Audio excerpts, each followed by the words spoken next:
ముందుగా ఈ యుద్ధానికి సంబంధించిన వార్త చూద్దాం. యుద్ధం మళ్ళీ మొదలు. ఇరాన్ పైన దాడులు ప్రారంభించిన అమెరికా. బందర్ అబ్బాస్ పోర్ట్, ఇతర ప్రాంతాల్లో బాంబులట. ఆత్మరక్షణ కోసమే ముందస్తు దాడులు చేస్తున్నామని అమెరికా అంటున్నది. క్షిపణి నిల్వ ప్రయోగ కేంద్రాలు, సీ మైన్స్ పెట్టే బోట్లు ధ్వంసం చేశామని అమెరికా చెప్తున్నది. ప్రతి దాడులకు దిగుతున్నట్లు IRGC, Iran revolutionary guards security, Iran ఏదైతే రక్షణ వ్యవస్థ ఉందో వాళ్ళు ప్రకటిస్తున్నారు. అమెరికా MQ-9 రీపర్ డ్రోన్ను కూల్చేశామని చెప్తుంది ఇరాన్. పశ్చిమాసియాలో స్థావరాలపైన ఊహించని స్థాయిలో దాడులు చేస్తామని ఇరాన్ అమెరికాని హెచ్చరిస్తున్నది. అమెరికా స్థావరాలకు ఏమాత్రం రక్షణ ఉండదు. ఇరాన్ సుప్రీం లీడర్ మొస్తాబా ఖమేనీ అంటున్నాడు. ఒమన్ తీరంలో చమురు నౌకలో పేలుళ్లు జరిగినాయి. ఖతార్ వేదికగా ఇరాన్ అమెరికా పరోక్ష చర్చలు. మళ్లీ చమురు ధరలు పైకి పోయినాయట. స్టాక్ మార్కెట్లు డౌన్ అయినాయి. యురేనియం ఇస్తారా, నాశనం చేస్తారా ట్రంప్? అంటే వాళ్ళ దగ్గర ఉన్న ఆ యురేనియం నిల్వలు, వాటి ద్వారా అణుబాంబులు అణు ఉత్పత్తులు తయారు చేయాలన్నది ఇరాన్ ఆలోచన. సో ఆ యురేనియం నిల్వలు మాకనిచ్చేయండి, దాన్ని మొత్తం నాశనమైనా చేయండి అని ట్రంప్ హెచ్చరిస్తున్నాడు. పశ్చిమాసియాలో యుద్ధం మళ్ళీ మొదలైంది. శాంతి ఒప్పందం కుదిరి పరిస్థితులు చక్కబడతాయన్న ఆశలు నెలకొన్న సమయంలో పరిస్థితి తిరిగి మొదటికొచ్చింది. మంగళవారం తెల్లవారుజామున ఇరాన్లోని కీలక లక్ష్యాలపై అమెరికా, ఇజ్రాయెల్ దాడి ప్రారంభించినాయి. ఇరాన్ దక్షిణ ప్రాంతంలోని క్షిపణుల నిల్వ ప్రయోగ కేంద్రాలు, తీర ప్రాంతం వెంట మోహరించి ఉన్న సముద్రపు మందుపాత్రలు, సీ మైన్స్, అవి పెట్టే నౌకలు, బోట్లే లక్ష్యంగా విమానాలతో బాంబులేసిందట. ఇప్పుడు ఆ హోర్ముజ్ జలసంధి దీని అంతట్లో ఆ పరిసర ప్రాంతాల్లో కూడా ఈ సీ మైన్స్ని పెట్టిరు, మందుపాత్రలు అమర్చిరనమాట. సో వాటి లక్ష్యంగా ఈ దాడులు చేసిరట.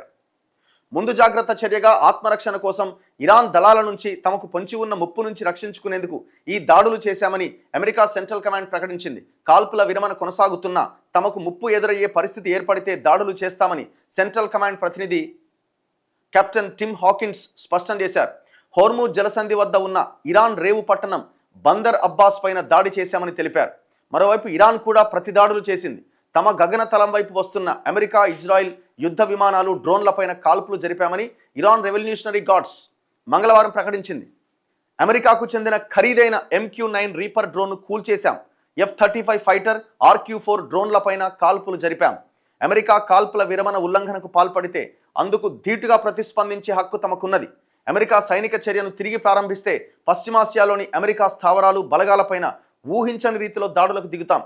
శాంతి ఒప్పందం వైపు అడుగులు పడుతున్నాయన్న ప్రచారంతో కాస్త తగ్గిన చమురు ధరలకు ఇరాన్పై అమెరికా దాడులతో మళ్లీ రెక్కలొచ్చినాయి. మంగళవారం ఒక్కరోజే 5% మేర ధరలు పెరిగినాయి. యుద్ధ భయాలతో భారతదేశం సహా పలు దేశాల్లోని స్టాక్ మార్కెట్లు మొత్తం నష్టపోయినాయట. అరే ఏదో కొలిక్కొచ్చింది, అయిపోయిందిగా, కొంత ప్రశాంతంగా ఉంది అనుకున్నప్పుడు మళ్ళీ స్టార్ట్ అయింది. ఇప్పటికే మన దేశంతో సహా చాలా దేశాలు గ్యాసు, పెట్రోల్, డీజిల్ ఈ నిల్వలు లేక సతమతం అవుతున్నాయి, ఇబ్బందులు పడుతున్నాయి. మరి ఇది ఇంకా కొనసాగితే మన పరిస్థితి ఏందో అర్థం కాని సిచ్యువేషన్. ఖతార్లో పరోక్ష చర్చలు. అమెరికా, ఇరాన్ మధ్య శాంతి కోసం ఖతార్ మధ్యవర్తిత్వంతో ఆ దేశ రాజధాని దోహాలో ఖతార్తో పరోక్ష చర్చలట. అమెరికా, ఇరాన్ మధ్య శాంతి కోసం ఖతార్ మధ్యవర్తిత్వంతో ఆ దేశ రాజధాని దోహాలో అమెరికా అండ్ ఇరాన్ పరోక్షంగా చర్చలు ప్రారంభించారట. ఇరాన్ తరపున చర్చలకు నేతృత్వం వహిస్తున్న పార్లమెంట్ స్పీకర్ మొహమ్మద్ బగర్ ఘలీబఫ్, విదేశాంగ మంత్రి అబ్బాస్ అరాక్చీలతో ఖతార్ ప్రధానమంత్రి చర్చలు జరుపుతున్నారట. ఆ వివరాలు అమెరికా ప్రతినిధులకు వివరిస్తూ వారి డిమాండ్లు, సూచనలు ఇరాన్ ప్రతినిధులకు చేరవేస్తున్నారట. ఈ చర్చలకు సంబంధించిన ముసాయిదాపై ఇప్పటికే ఇరువైపులా సానుకూలత వచ్చిందని, దాని ప్రకారం మరో 60 రోజుల కాల్పుల విరమణ పొడిగింపు, హోర్ముజ్ తెరవడం వంటి అంశాలున్నాయని ఇరాన్ విదేశాంగ మంత్రి వెల్లడించారు. ఇరాన్ అణు కార్యక్రమం పైన చర్యలు తర్వాతి దశలో ఉంటాయని చెప్పారు. అమెరికా స్థావరాలకు రక్షణ ఉండదు. అమెరికా మళ్లీ దాడులు చేపట్టడంపై ఇరాన్ నూతన సుప్రీం లీడర్ మొస్తబా ఖమేనీ తీవ్రస్థాయిలో మండిపడ్డారు.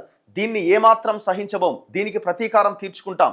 ఈ మేరకు ఆయన పేరిట రాతపూర్వకంగా విడుదలైన ప్రకటనను ఇరాన్ మీడియా ప్రసారం చేసింది. పశ్చిమాసియాలో అమెరికా పట్టు సడలిపోయినట్టే, ఇకపైన వారి స్థావరాలకు ఏమాత్రం రక్షణ ఉండదు అని మొస్తబా ఖమేనీ అందులో హెచ్చరించారు. అమెరికా, ఇజ్రాయెల్లను నాశనం చేయడమే లక్ష్యంగా ముందుకు సాగుతాం. మంగళవారం మధ్యాహ్నం హోర్ముజ్ జలసంధిలో ఒమన్ తీరానికి సమీపంలో ఒక చమురు ట్యాంకర్ నౌకలో పేలుళ్లు జరిగినాయి. గుర్తు తెలియని వస్తువు ఢీకొనడంతో నౌక వెనక భాగంలో పేలుళ్లు జరిగాయని, సిబ్బంది అంతా సురక్షితంగా ఉన్నారని ఆ ప్రాంతంలో నౌకా రవాణాను పర్యవేక్షించే యూకే మారిటైమ్ ట్రేడ్ ఆపరేషన్స్ ప్రకటించిందట. ట్రంప్ ఏమంటుండు? ఇరాన్, అమెరికా మధ్య శాంతి చర్చల్లో ఇరాన్ అణు కార్యక్రమం వదులుకోవాలి, శుద్ధి చేసిన యురేనియాన్ని అప్పగించాలి. సో దీని మీదనే ఇంకా ప్రతిష్టంభన ఉన్నది. దీనిపైన ట్రంప్ తాజాగా మరో అల్టిమేటం జారీ చేశారు. ఇరాన్ శుద్ధి చేసిన యురేనియాన్ని నిర్వీర్యం చేయడం కోసం వెంటనే అమెరికాకు అప్పగించాలి, లేదా అంతర్జాతీయ అణుశక్తి సంస్థ లేదా దాని సమాన స్థాయి సంస్థ ఇరాన్తో సమన్వయం చేసుకుని ఒక ఆమోదయోగ్యమైన ప్రదేశంలో ఆ యురేనియాన్ని నాశనం చేయాలి అని ట్రూత్ సోషల్లో ఒక పోస్ట్ పెట్టిండు. ఇరాన్తో చర్చలు సానుకూల దిశగా సాగుతున్నాయి, అయితే అది అందరికీ ఒక గొప్ప ఒప్పందం అవుతుందని, లేకుంటే ఒప్పందం ఏది ఉండబోదని స్పష్టం చేశారు. ఒకవేళ చర్చలు విఫలమైతే ఇరాన్పై భారీ స్థాయిలో దాడులు చేస్తామని ట్రంప్ మళ్ళీ హెచ్చరిస్తున్నాడు. ఇది ఏడు దాకా పోద్దన్నది ఊహించని పరిస్థితి. సో దీనివల్ల ప్రపంచ దేశాలు, మన దేశం కూడా చాలా ఎఫెక్ట్ అవుతున్నది, భయంకరంగా ఎఫెక్ట్ అవుతున్నది. అన్ని రకాల రేట్లు పెరిగిపోతున్నాయి.